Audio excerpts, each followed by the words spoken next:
الحمد للہ رب العالمین والعاقبۃ للمتقین الحمد لک والشکر لک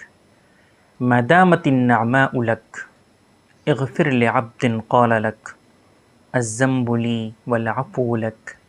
الحمد لک والشکر لک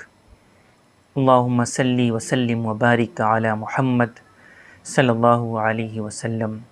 وعلی آلہ واصحابہ اجمعین وبعد۔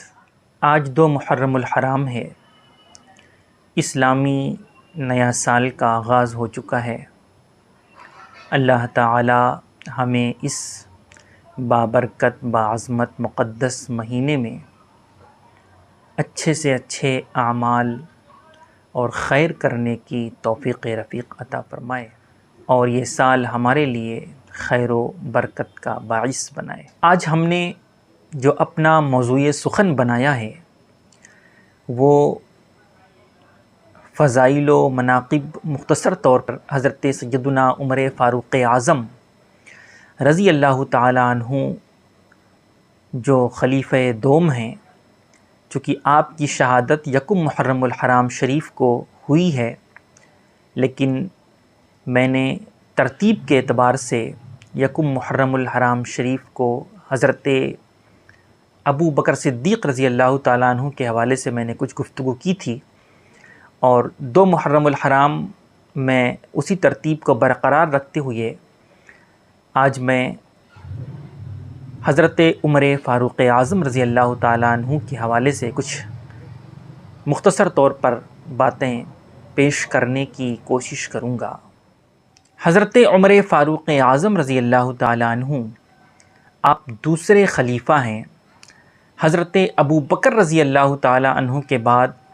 سب سے افضل و اعلیٰ اگر کوئی ہے تو حضرت عمر فاروق اعظم رضی اللہ تعالیٰ عنہ کی ذات بابرکات ہے۔ اللہم اعز الاسلام بعمر بن الخطاب خاصتاً، اے اللہ اسلام کو حضرت عمر بن خطاب رضی اللہ تعالیٰ عنہ کے ساتھ قوت اور غلبہ عطا فرما۔ ادھر نبی پاک صلی اللہ علیہ وسلم نے حضرت عمر بن خطاب رضی اللہ تعالی عنہ کی شان میں دعا کی، ادھر نبوت کے 6 سال کے بعد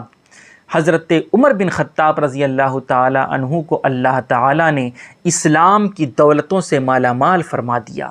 حضرت عمر رضی اللہ تعالی عنہ فرماتے ہیں کہ جب میں نے قرآن مقدس کی تلاوت کی، میں نے قرآن پڑھا تو اس کی عظمت و برکت ہمارے دل میں اثر کر گئی، اور جب اس کی عظمت ہمارے دل میں اتری تو ہم نے یہ سوچا کہ یہ کیسے قریشی لوگ ہیں جو اسلام سے کوسوں دور ہیں۔ رئیس المفسرین حضرت ابن عباس رضی اللہ تعالیٰ عنہ آپ سے روایت ہے، فرماتے ہیں کہ حضرت عمر رضی اللہ تعالیٰ عنہ جب ایمان لے کر کے آئے تو حضرت جبریل امین آقا صلی اللہ علیہ وسلم کی بارگاہ میں حاضر ہوئے، اور حاضر ہونے کے بعد آقا صلی اللہ علیہ وسلم سے فرمایا، اے حضور تو اہل آسمان بھی حضرت عمر کے اسلام لانے پر خوشیاں منا رہے ہیں۔ حضور پاک صلی اللہ علیہ وسلم فرماتے ہیں کہ اگر میرے بعد کوئی نبی ہوتا، ممکن ہوتا کہ کوئی نبی ہو تو وہ کوئی اور نہیں ہوتا، وہ حضرت عمر بن خطاب رضی اللہ تعالیٰ عنہ کی ذات ببرکات ہوتی۔ اور صرف یہی نہیں،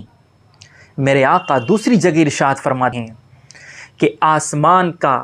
ایک ایک فرشتہ، تمام فرشتے مل کر کے حضرت عمر بن خطاب رضی اللہ تعالیٰ عنہ کی تعظیم اور توقیر کرتے ہیں، اور زمین پر جتنے بھی شیاطین ہیں، بڑے سے بڑے شیاطین ہیں، سب حضرت عمر بن خطاب رضی اللہ تعالیٰ عنہ کی قوت سے لرزتے ہیں، ڈرتے ہیں اور کانپتے نظر آتے ہیں۔ حضور فرماتے ہیں کہ جس نے عمر سے بغض رکھا اس نے مجھ سے بغض رکھا، اور جس نے حضرت عمر رضی اللہ تعالیٰ عنہ کو محبوب بنا لیا اس نے مجھے اپنا محبوب بنا لیا۔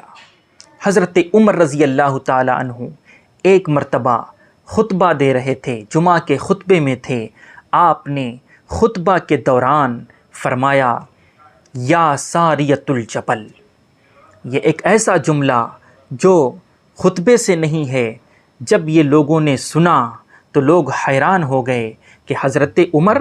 دوران خطبہ کے بیچ میں یہ کیا بول دیے، یہ کون سا کلمہ بولے۔ جب آپ نے خطبہ مکمل کیا اور خطبہ مکمل کرنے کے بعد جب آپ تشریف لائے تو آپ سے لوگوں نے دریافت کیا، آپ سے لوگوں نے پوچھا، اے عمر آپ دوران خطبہ یا ساریۃ الجبل کا لفظ استعمال کیا، اس کا کیا مطلب ہے، اس کا کیا معنی ہے، اس کا کیا مفہوم ہے، کیوں آپ نے دوران خطبہ یہ لفظ استعمال کیا، یہ جملہ استعمال کیا؟ حضرت عمر رضی اللہ تعالی عنہ نے فرمایا، اے لوگو سنو سنو، اسلام کا ایک لشکر ہے جو ملک عجم میں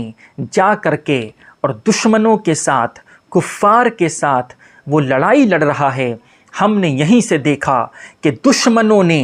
ان اسلام کے لشکروں کو چاروں طرف سے گھیر لیا ہے، انہیں مارنے کے فراق میں ہیں۔ جب ہم نے دوران خطبہ دیکھا تو ہم نے یہیں سے ان کو یا ساریۃ الجبل کہا، اور یہ کہہ کر کے ہم نے انہیں بچانے کی کوشش کی، ہم نے انہیں ایک راستہ دیا کہ اے لوگو تم پہاڑ کے آڑ میں چلے جاؤ، پہاڑ کے آڑ کی طرف آ جاؤ۔ یہ جملہ میرا ان کی مدد کے لیے تھا، انہیں ایک راستہ دکھانا تھا تاکہ وہ دشمنوں پر غلبہ حاصل کر لیں۔ کچھ دن کے بعد ایک قاصد آیا، اور وہ قاصد جب آیا تو اس میں لکھا ہوا تھا کہ کچھ دن پہلے جب ہم جمعہ کے دن کفار سے لڑ رہے تھے، دشمنوں سے لڑ رہے تھے، اس وقت ہمیں ایک آواز سنائی دی تھی، یا ساریۃ الجبل۔ ہم پہاڑ کی آڑ میں چلے گئے، یہ جملہ سننے کے بعد ہم پہاڑ سے جا ملے، اور جب ہم پہاڑ سے جا ملے